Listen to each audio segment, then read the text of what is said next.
Aujourd'hui, Jésus nous parle de deux personnes dans l'Évangile, à travers la parabole du pharisien et du publicain qui tous les deux viennent au temple pour prier. Donc tous les deux croient en Dieu. Ils viennent au même endroit physique pour prier. Mais leurs cœurs, leurs paroles sont diamétralement opposées. Le pharisien ne se sait pas coupable. Il n'est coupable de rien, d'aucun péché.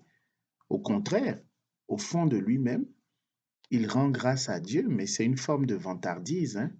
Il rend grâce à Dieu parce qu'il n'est pas comme les publicains, comme celui qui est proche de lui. Il n'est pas comme ces hommes qui sont voleurs, qui sont adultères, qui sont méchants. On peut citer toutes sortes de péchés. Face à cela, on a le pharisien qui se tient debout dans le temple et qui n'ose même pas lever les yeux vers Dieu. Parce qu'il se sait pécheur, il dit, mon Dieu, montre-toi favorable au pécheur que je suis. Comme lorsque nous disons dans la prière du Je vous salue Marie, prie pour nous pauvres pécheurs. Nous nous savons pécheurs. Bien-aimés frères et sœurs, peut-être que certains de mes proches se reconnaîtront, mais je n'ai aucunement l'intention de blâmer qui que ce soit. Nous sommes tous pécheurs. Nous sommes tous, dans certains aspects ou par certaines paroles que nous prononçons ou dans certaines attitudes, nous sommes tous des pharisiens. C'est-à-dire nous regardons les autres de très haut, nous méprisons les autres. Lorsque je parle de mes prouesses spirituelles, je parle de mes performances en termes d'exercice spirituel, oh, je suis capable de dire euh, le rosaire 10 fois par jour, où je suis capable euh, de louer Dieu euh, 20 fois par jour ou pendant 5 heures de temps, ne sommes-nous pas nous aussi en train intérieurement, indirectement, de façon subtile, de dire moi j'arrive à faire ça, mais les autres ils ne sont pas capables de le faire. Je ne suis pas comme les autres. Lorsque nous disons d'un proche ou de quelqu'un qui n'a pas les mêmes convictions religieuses que nous le blâmons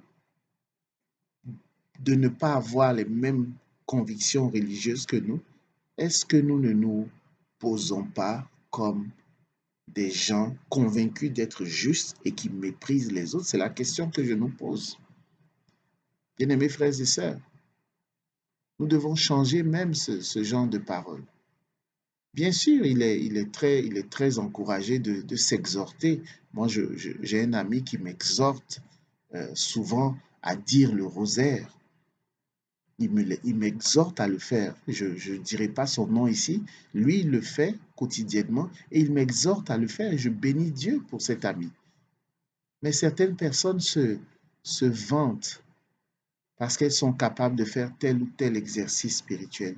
Elles sont capables donc les exercices spirituels deviennent comme euh, des motifs de leur justice.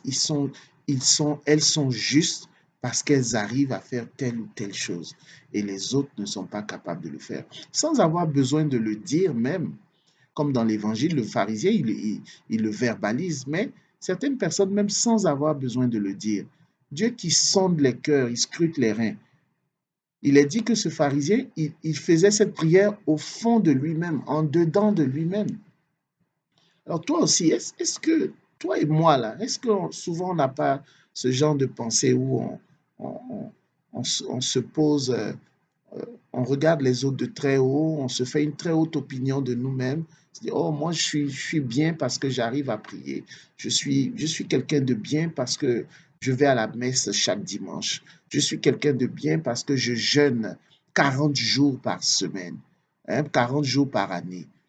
Je suis quelqu'un de bien parce que je ne suis pas comme les autres là qui ne sont même pas capables de jeûner 2 ou 3 jours. nous commettons ces erreurs. Et Jésus te demande, et Jésus me demande aussi à moi de changer.